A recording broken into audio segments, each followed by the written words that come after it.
Hello and welcome to Speaking Spirit, where we talk about all things spiritual. Your host, John Moore, is a shamanic practitioner and spiritual teacher. And now, here's John.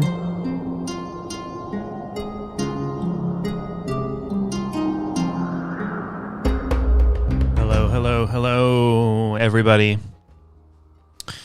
Good morning, good afternoon, good evening, wherever you are. As I record this, it is the first day of February 2023.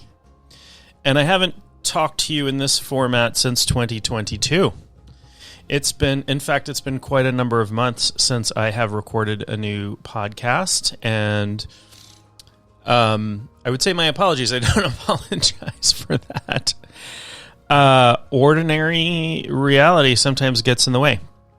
Went through a big transition where I bought a house and my girlfriend moved in, and we've been doing construction, and my website kind of blew up, and I've been getting invites to do interviews and requests for people interested in healing or becoming students or wow.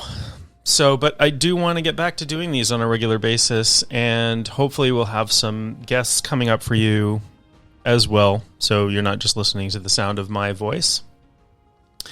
Pardon me if I'm a little scratchy. Just having my morning coffee. Yeah, it's early. I like to do these things fairly early. I'm kind of a morning person. Today, I'm going to talk about enlightenment and the shamanic path.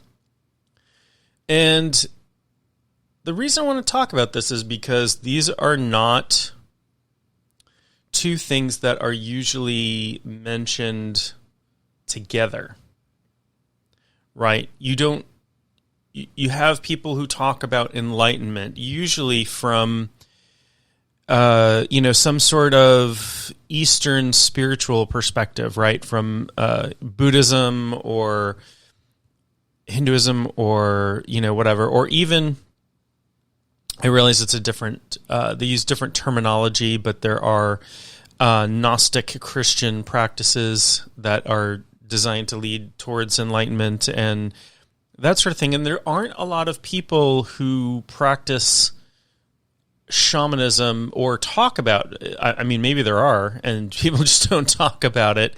There aren't a lot of people who practice shamanism with an eye towards enlightenment. And this is something I want to talk about a little bit because shamanism is my current chosen path in this lifetime. And it offers so much in the way of spiritual awakening. But I think one of the reasons why people don't talk about enlightenment and shamanism too much is that very frequently the focus in shamanism becomes very pragmatic. It becomes not that enlightenment isn't necessarily pragmatic, but it becomes very much focused on ordinary reality. Most people who practice shamanism sort of professionally, as I do, are focused on healing, right? Healing trauma, physical healing, that sort of thing, working with the body, working with the mind, working with the emotions. And enlightenment kind of goes beyond all of those things. So I think it would be helpful if I talked a little bit about enlightenment and defining enlightenment, and I have to go back a little bit and talk about reality, existence, all of these things. And I'm going to do my best not to get bogged down in too much flowery spiritual language or too many confusing things. Because I think this happens a lot. And one of the reasons this happens, I'm trying not to cast any judgment on anybody, any system, anything like that. One of the reasons this happens is that a lot of our enlightenment practice comes from, the East, And the technical terminology is Sanskrit, right? Usually Sanskrit or something. Or they're using words in ways that aren't common in today's English, right? They might talk about duality, but they don't really describe it. And they talk about samsara, and they talk about, samadhi and different levels of samadhi. And it can get very, very technical. And just trying to wrap your mind around that is challenging. And to be quite open and honest with you, you do not have to... Becoming enlightened isn't about knowing things necessarily. And I'm not claiming to be a fully enlightened being or, whatever. That would be very egotistical on my behalf. But in a very real way, we are all enlightened beings already. There's just a part of us, the ego mind, the thinking mind, that makes us think otherwise. Like we have thoughts that we are otherwise. And that feels very real to us. Reality feels very real. The reality that we live in, the 3D reality. And this is where I think shamanism can sometimes flourish, because it takes you out of ordinary reality very quickly. Instantly in some cases, when you practice shamanism. So I think, I'll get into this in a moment, I think practicing shamanism for spiritual growth is a fantastic idea. And people do practice shamanism for their own benefit. That is, I know lots of people who practice shamanism and don't do it as a profession. They do it as part of their spiritual path. It's my spiritual path. I also happen to practice professionally. The other thing one of the things I love about shamanism is it's non-dogmatic. So I can be a Christian shamanism or a Jewish shaman or a Buddhist shaman. And shamanism has no dogma, so there's no problem with any of that. I had a client one time, and, she was like, well, technically it's against my religion to see a shaman. I'm like, okay, well, I'm sorry. I can't allay your fears other than to say I'm not conjuring demons here or trying to steal your soul. But, shamanism has no problem with whatever your religion is. It may go in the opposite direction. Your religion might say you can't partake in spiritual healing of any kind. Seems like an odd position for a religion to take, but, I understand that can be the case. But shamanism is a tool for individual discovery and individual spiritual development. I think is a good one. I think it's mostly underrated because its origins are extremely primitive, prehistoric. Shamanic practice is thought to go back potentially before even modern anatomical humans in some cases. There might have been, who knows, there might have been Neanderthal shamans, right? Neanderthals, while not as technically advanced as modern humans, as Homo sapiens, still were capable of symbolic thought and buried their dead with artifacts. And we always paint them as this sort of brutish, unthinking hominids. And that, as we learn more about them, that might not be the case. And there's evidence of that sort of thing with other hominids as well. And this morning I was just reading an article about how there's, in this group of these groups of chimpanzees in the western part of Africa, like Ivory Coast and that area, they've studied these groups of chimpanzees, and they are performing these kind of strange actions that have no survival benefit, that seem to be what they're calling proto-rituals, early rituals. They're practicing ritualistic behavior. So, it's possible. There's theories, of course, there's, tons of arguments with anthropologists and zoologists and whoever about whether apes are going through their own Stone Age currently, because some apes use tools. They fashion spears out of sticks and use them for hunting.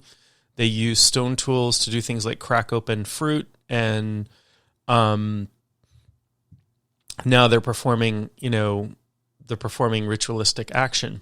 So interesting stuff. Anyway, shamanism is prehistoric. It's primitive. It doesn't have the tradition, the built up doctrine and of more modern religions. And by more modern, I include things like Hinduism, which is 6,000 years old, or Zoroastrianism, which is thousands of years older than Christianity, Judaism, and Islam. So those paths, those doctrines, we don't have that in shamanism, because shamanism predates writing. Anyway, let's talk about enlightenment a little bit. And this is a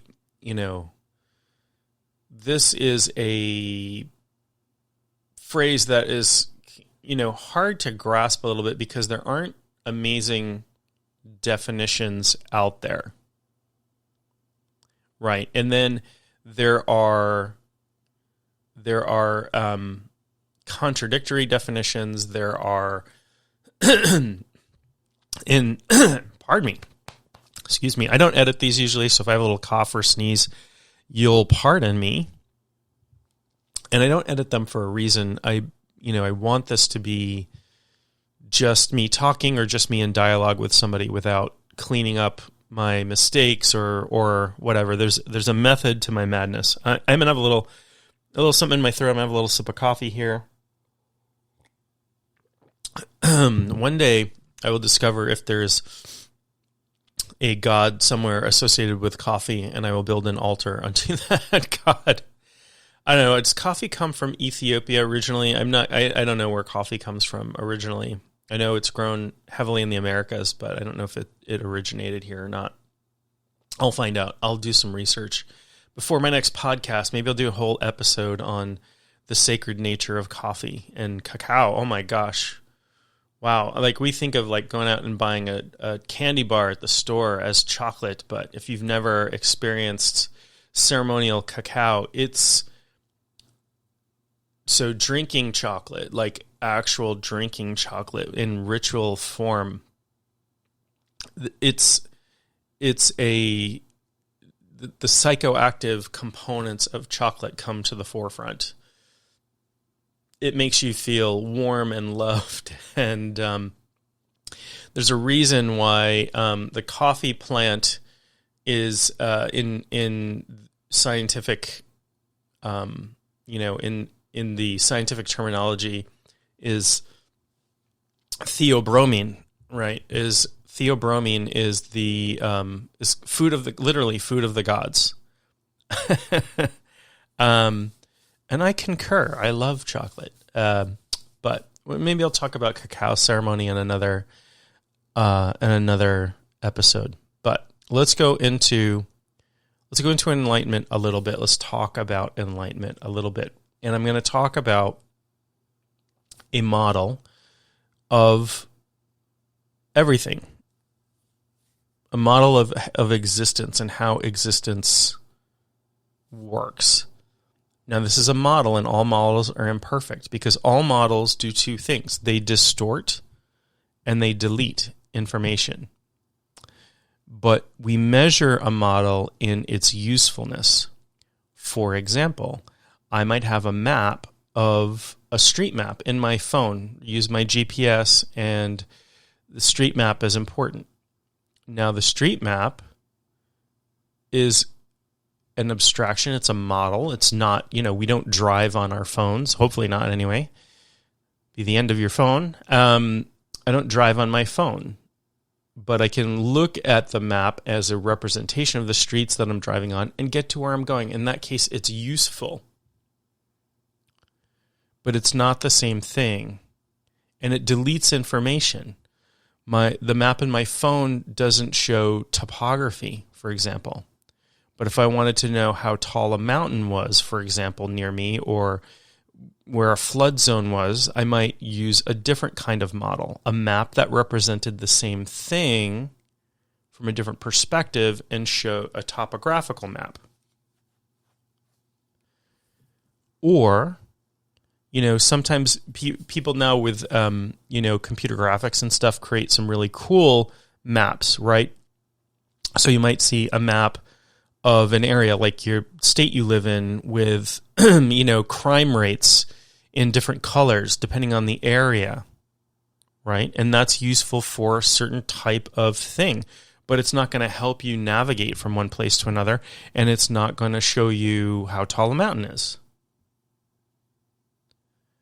So my model, the way that I'm going to describe reality and the way that the universe works, is both imperfect, incomplete, and distorted, but useful from a certain perspective. From my perspective anyway. You might not find it useful. That's fine for your purposes. But, it's not to say you look at this model and go, well, that's wrong because that's not what I was taught or whatever. Set that aside for a moment and just... if you set aside doubt for a moment, you can bring it back after and you can completely throw this model out, and I have no problem with that.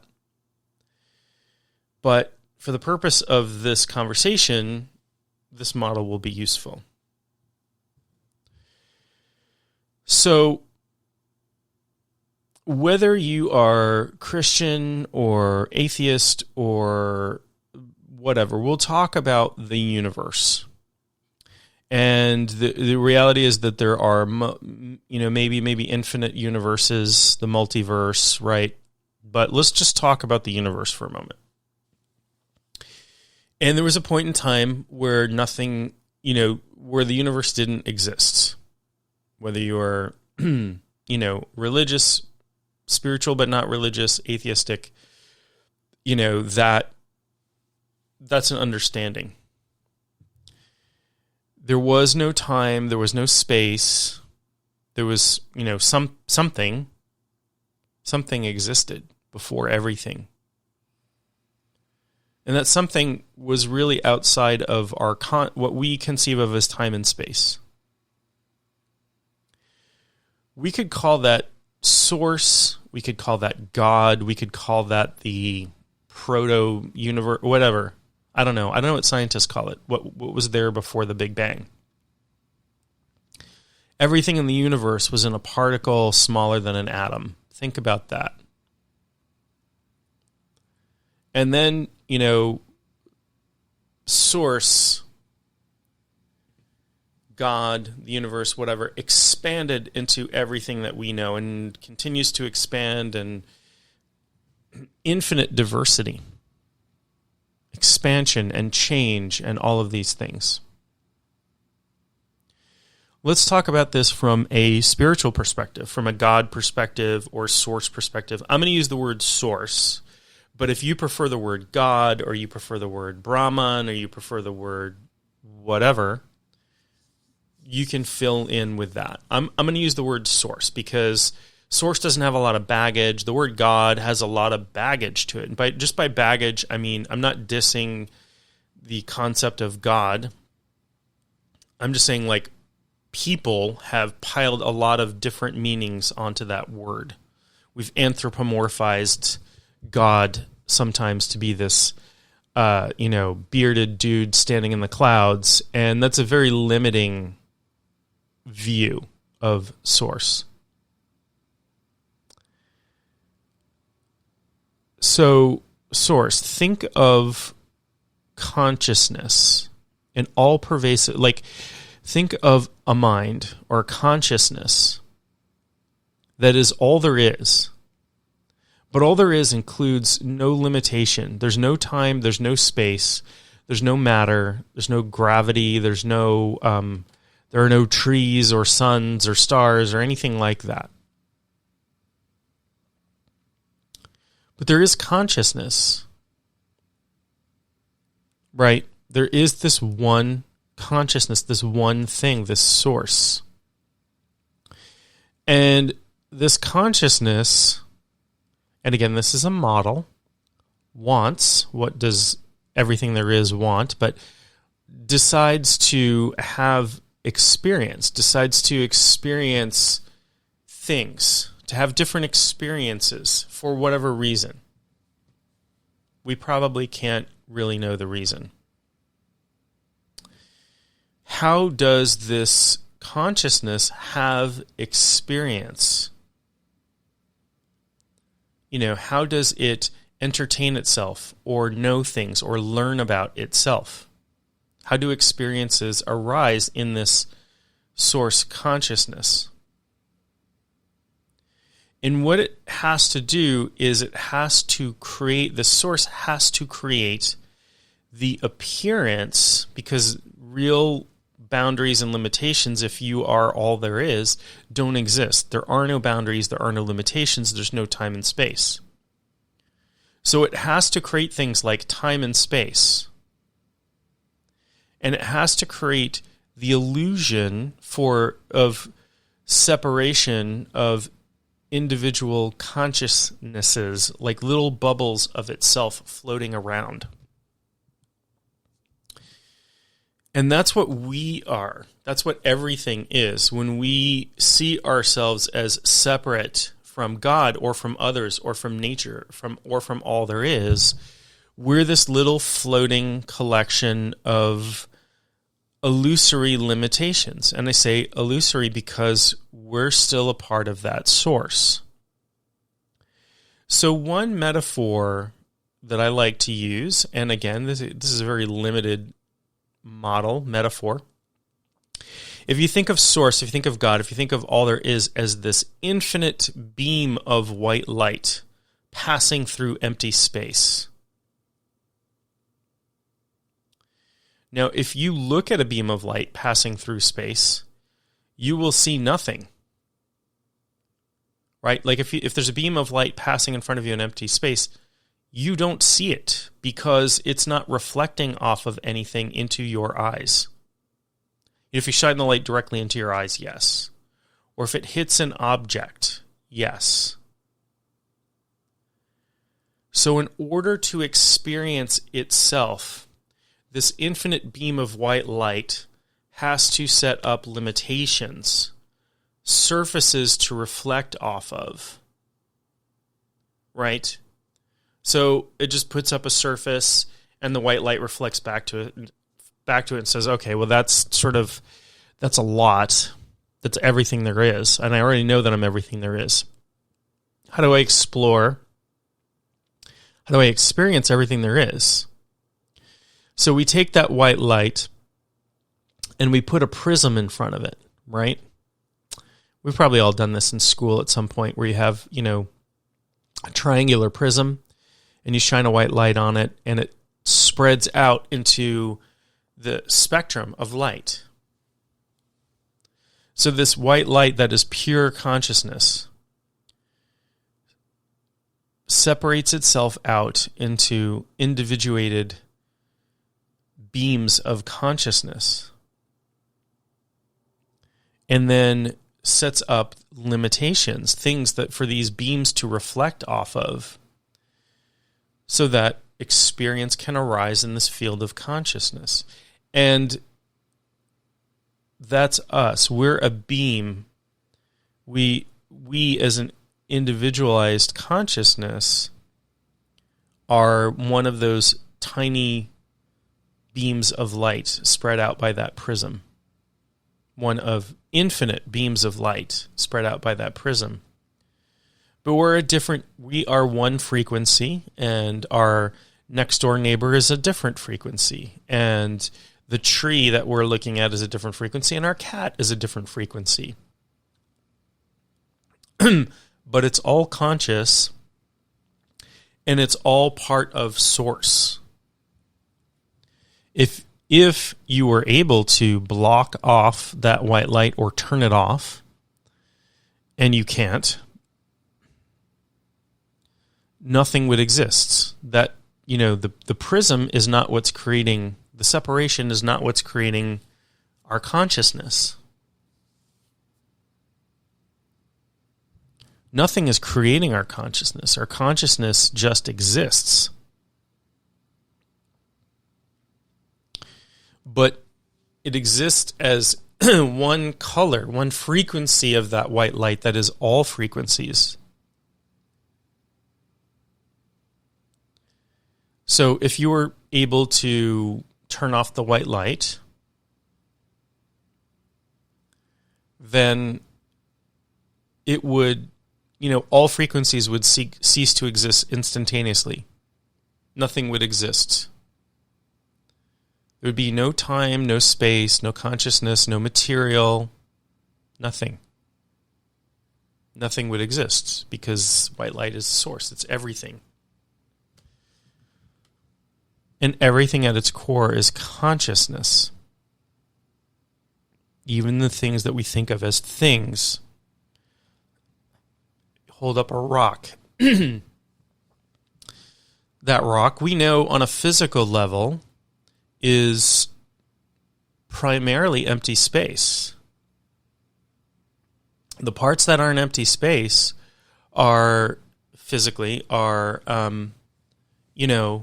electrons and other subatomic particles floating around in space.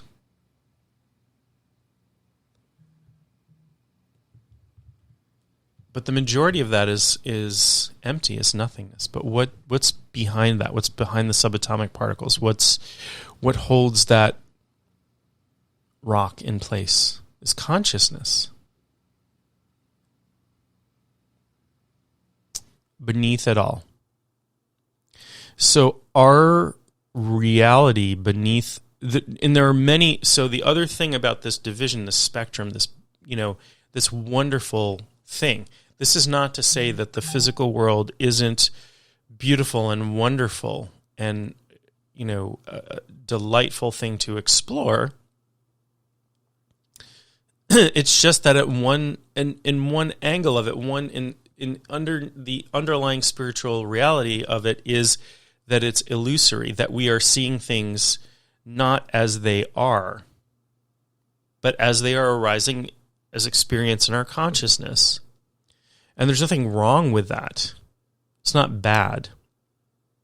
And it's also not the case that I can decide the laws of physics don't apply to me all of a sudden, because the laws of physics are arising in my consciousness. Are there people who have had spiritual realization to the point where they can defy the laws of physics? Seemingly so. I have experienced things personally. I have witnessed things personally that don't have an explanation in what shamans call ordinary reality.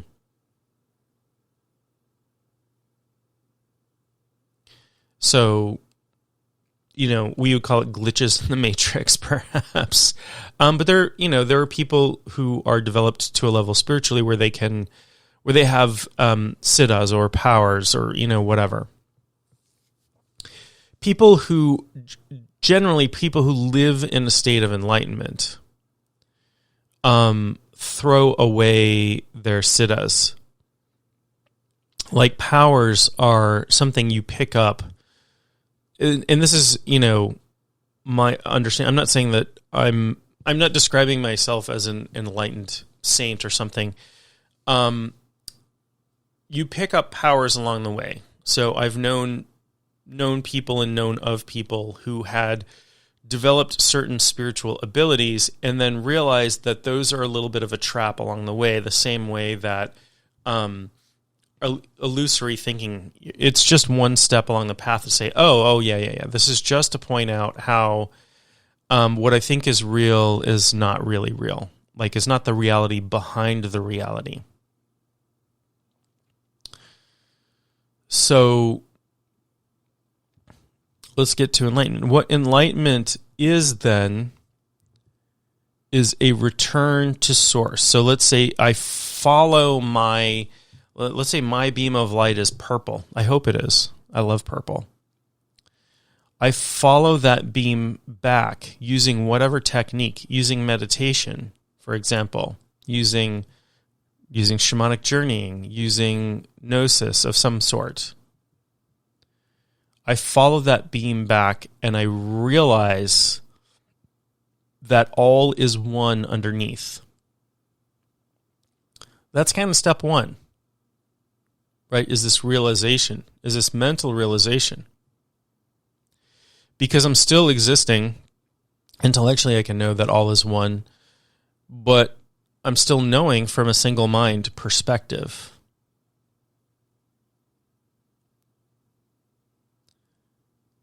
So, and this again is, there are spiritual systems where there are many, many, many levels of enlightenment, very technically described levels of enlightenment.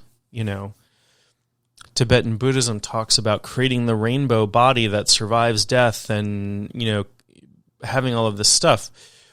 And again, different models, different paintings of reality. If you and I were looking at the same sunset and creating a painting, we would create two different paintings, right? Is your painting more real than mine? No. They're different perspectives.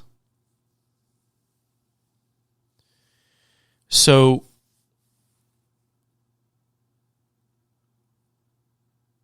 enlightenment essentially is not just a realization that we are source, that the underneath it all is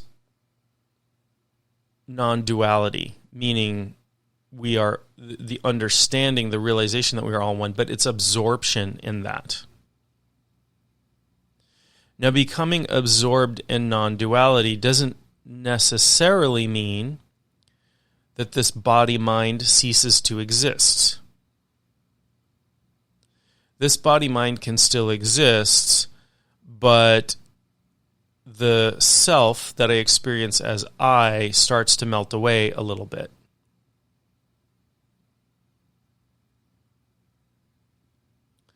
This body-mind can still exist as part of that spectrum that's broken apart. This body-mind can teach others and lead others back to source and still have experiences. But the ego part, and I'll have to define ego too, because this is a term that comes up a lot. The ego is just the sum total experience of I as a separate being. That's it. It's the experience of I as a separate being. Now, that experience includes lots of things. It includes identifications, things that this experience of I identifies as. I think I am a man, almost 51, I'm about to be my birthday. I think that I am a 50-year-old man who lives in the state of Maine in the U.S. and has 2 kids and a girlfriend and a dog and a cat. Is that who I really am? Well, I have a sense of that. I have a sense that that I is speaking to you on this podcast. Underneath that, though, behind that ego, if I transcend that ego, there is no difference between this self, the real self, and everything else there is. That oneness. So let's talk about how shamanism might work with this. One of the things that the practice of shamanism lends to is an experience of oneness, first with nature, right? First with spirits of nature and the natural world around us. Shamanism is very nature-based.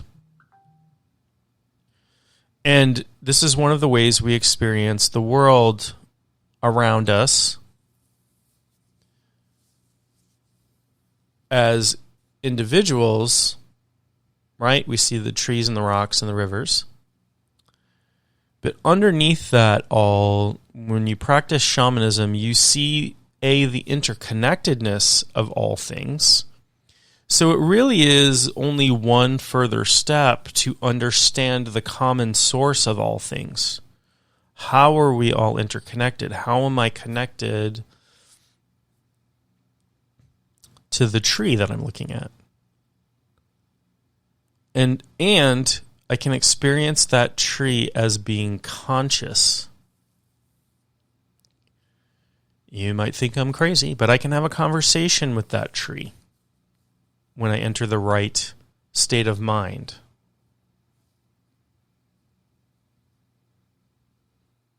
Why can I have a conversation with that tree? Because it's conscious. And its consciousness is a different flavor. It's a different frequency. It's a different shade of light than my differentiated consciousness. But we have the same source consciousness.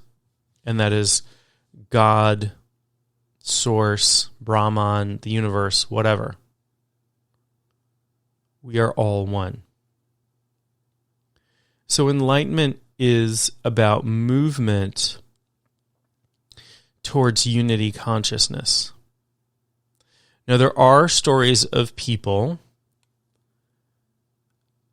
saints and cities and whatever, who achieve enlightenment and disappear bodily, who decide, I'm done with this individuated experience. And either their body dies, usually very peacefully, or in kind of a weird... There are, monks who train for death, for example, and meditate until they pass away, but they're passing into a state of...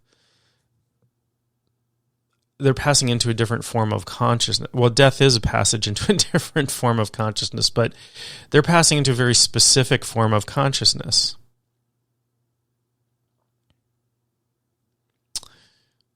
There are these like mummified monks in Japan and some other places where they do this very specific meditation practice where they sit for 3 years in meditation and eat very specific things and do very specific practices, and they pass away, they die, the body dies, and the body is placed in a special chamber for some period of time, 7 years or something, and when they take it out, the body has not decomposed. It's as if this person is still sitting in that enlightened state.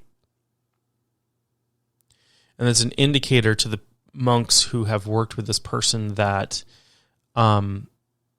it's a physical indicator for them and their belief system that this person has passed into this state of enlightenment. They're not identified with the body anymore. The body and mind, the body and the brain and that part of the mind have ceased to be. So enlightenment doesn't mean you don't, your body, mind doesn't die. Your consciousness exists forever and has existed forever, and it technically is beyond space and time.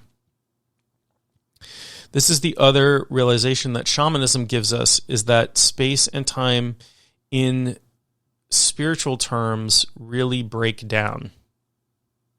Like we can explore the past, we can explore the future, but I can I can do a session with somebody who's on the other side of the world, and I have. and they can experience something as I'm experiencing it here. How could that be if we're not connected somehow? But we are. Underneath it all, we're connected.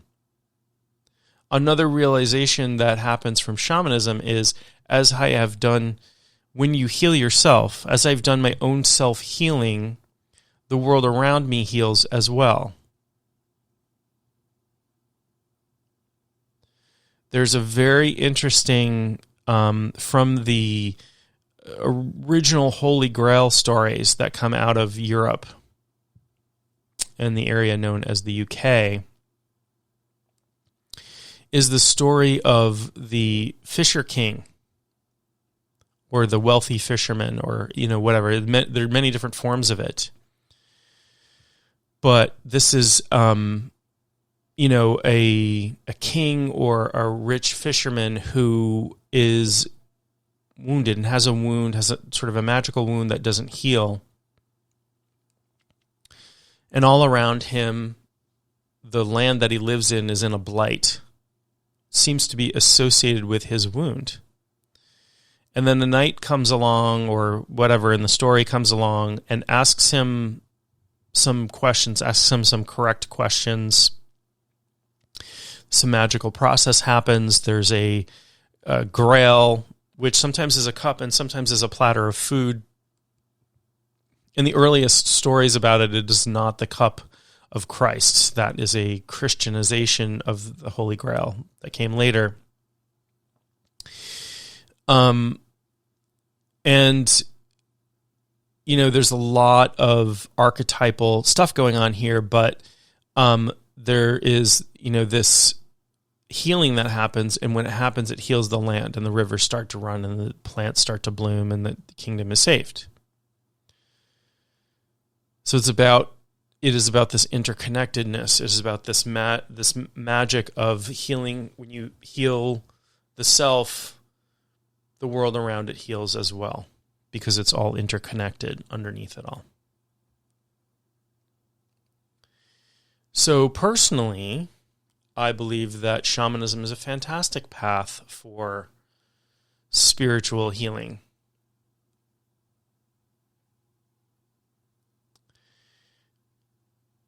I have healed a lot from that. But it's also a fantastic path for doing exploration beyond just healing. And part of this is that our wounds, inner or outer wounds, only exists in a state of perceived imperfection. And there's a lot of people who say that you are whole and complete and perfect just as you are. But you look at yourself and you say, but I've got back pain, and I've got poor vision, and I've got this, and I've got that, and I've got trauma and depression and addiction and all of these things. Yes, your body-mind has those things, but the you that you are underneath it all, the unity that you are, the divine spark, your beam is unbroken. You cannot break that connection to source, or you would completely cease to exist. You would never have existed, because time and space are not things at that level of reality. So anyway, I will talk more about this in the future, and I will perhaps bring some guests on and talk about realization of non-duality and put that in a context with shamanism, perhaps. With that, I hope you are happy, healthy, and well, and I will talk to you very soon.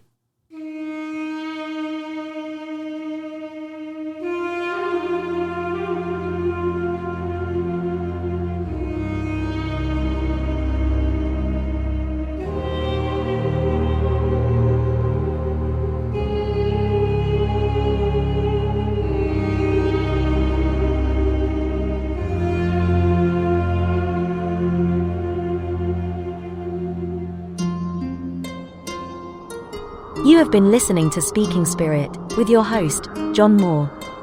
For more info, or to contact John, go to maineshaman.com. That's maineshaman.com.